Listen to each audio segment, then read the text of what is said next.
Hi, it's Fias Tarot. Hello, Sagittarius placement. So this is your love reading ngayong February. Okay, syempre, before tayo mag-start, kung hindi ka pa nakakapag-subscribe, please do subscribe and hit the notification bell para lagi po tayo maging updated sa mga mangyayari pa lang. And syempre, kung may tanong pagdating sa ating private reading, just message me sa akin pong FB page for more info. Ganon rin pagdating kay Perception of Light, okay?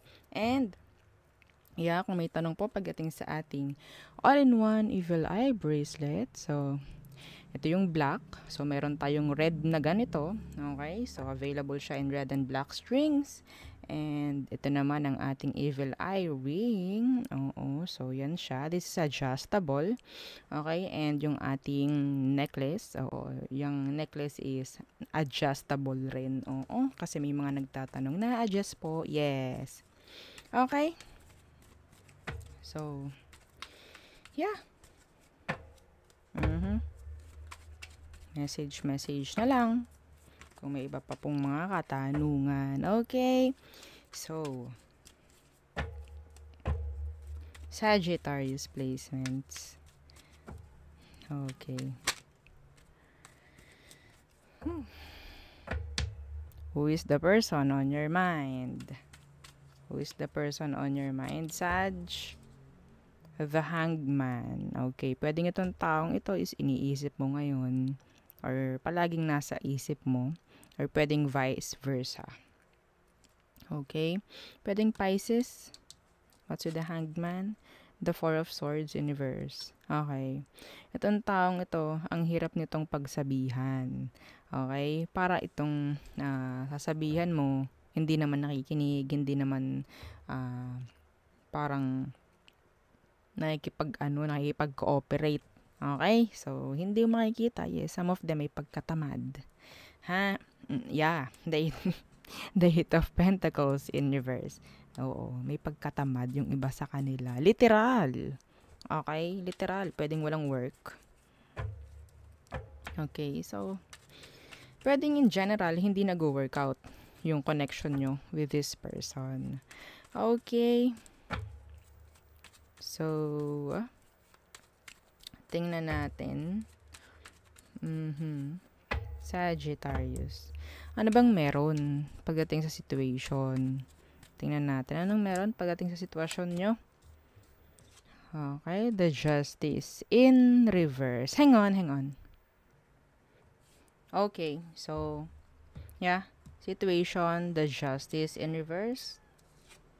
And the Wheel of Fortune in reverse. Okay. So, walang nangyayaring pagbabago. Okay. Paulit-ulit. Napopostpone, no? Oo, nadidelay ang pagbabago rito. Parang walang place ang pagbabago pagdating sa sitwasyon ninyo. Okay, so some of you, meron ditong gumagawa ng infidelity. Okay, like pangangaliwa, mga ganyan. Okay? So, justice in reverse, in general, there is no balance, no? Walang balance, kaya hindi nagkakaroon ng pagbabago or sabihin nating magandang kooperasyon sa inyong dalawa. Okay? Yeah. Cooperation is a must. Oo, nakalagay doon sa inyong relationship. Oo, cooperation is a must, pero hindi naman nangyayari. Okay? Oo. Yeah, the Chariot in reverse. Puro delay. Itong kinakailangan eh.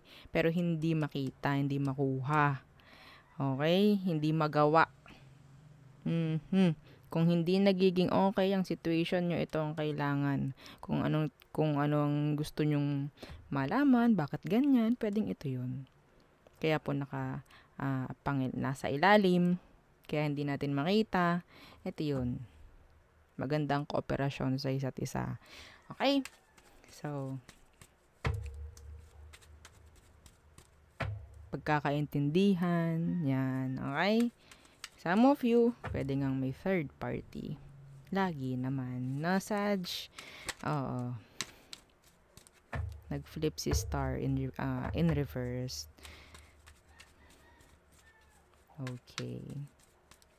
So, tingnan natin ano ba talaga ang intensyon ng taong to sa'yo. Paulit-ulit to. The Queen of Swords universe. The Five of Wands universe. This person is selfish. Okay? Selfish to. So, ang intention niya is controlin ka, takutin, mga ganyan, no? Para ikaw sumunod sa kanya. Yeah, the Six of Wands universe, para sumunod ka. So, napaka-unfair. Yeah, napaka-unfair ng taong to. Kaya walang balance eh. Yeah, the Three of Wands. Ang lakas ng energy ng third party dito, mga Sag. So, intention niya, takutin ka. Sumunod ka sa mga gusto niya. Yes. Wala kang gagawin. Diba? Wala kang magagawa dito para ka nakagapos. Wala kang magiging boses dito. Sabi ko nga, walang nangyayaring kabalansihan. Tingnan natin anong next action niya ngayong February pagdating sa'yo. Again, the Six of Wands universe. Pasusunodin ka. Okay? Selfish to. Yeah, the Two of Coins.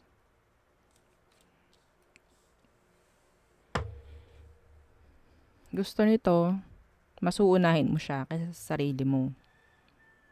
The Nine of Coins universe. Kakailanganin mo. Ganyan.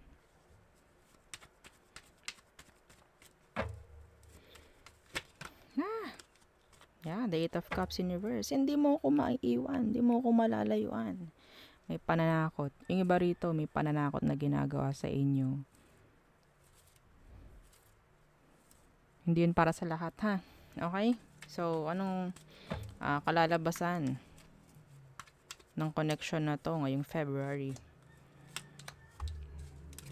Oops. So, the Hierophant. Kita niyo yun. Alam niyo, lumabas to nakaganto. Pero, may force na nangyari. Naging ganito siya.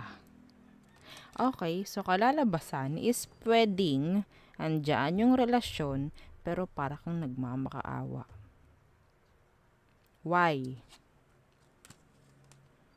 For a new beginning, for another chance, para magkaroon ng pagbabago. Para kang nanghihingi sa taong ito. Parang magbebeg ka at magbebeg na maging okay yung sitwasyon. Kung makikita nyo, someone is begging for commitment na pwedeng hindi maibigay-bigay ng taong to talaga. So, magpapatuloy. Okay, magpapatuloy. Andyan yung pananakot.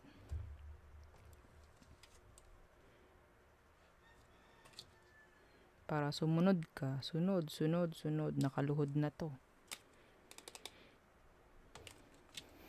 Okay? Para dito. Ano to? The Ace of Wands. Ano yun? Chances. Ha? The Eight of Swords. Feeling stuck. Yun ang nakikita ko na magiging outcome. Gusto ko tambigyan ng advice, Sagittarius. Pwedeng maging vice versa yung reading. Okay? Anong magandang advice for you? The Two of Cups in reverse. Yeah. Hindi na kailangan sabihin kung ano to. Pero, syempre, sa mga baguhan, no, pagdating sa ganitong reading, sa mga tarot read, ibig sabihin po nito, the Two of Cups na naka-reverse,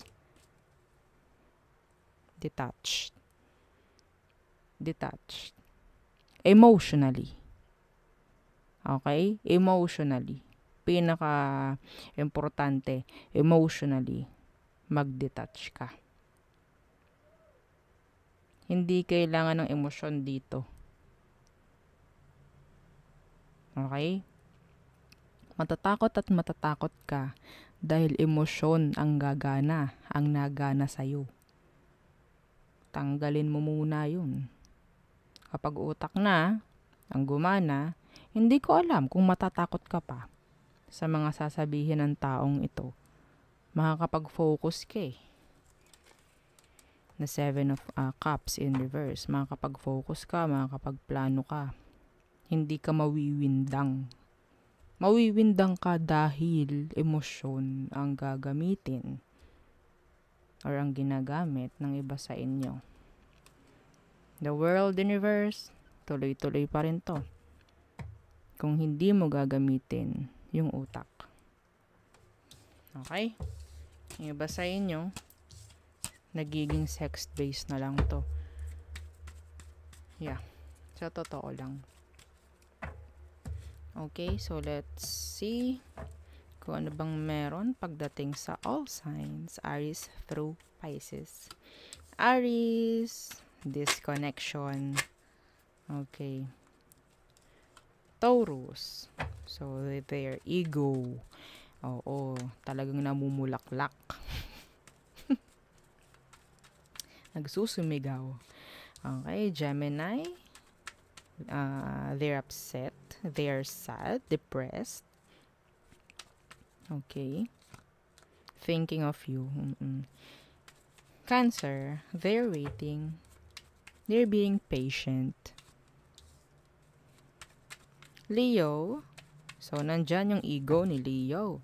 And pwedeng tawag dyan, they're putting effort. Okay? Some of them, they're holding back. But yeah, putting effort. Oo. So, Virgo, they're not consistent pagdating sa emosyon and sa kanilang actions.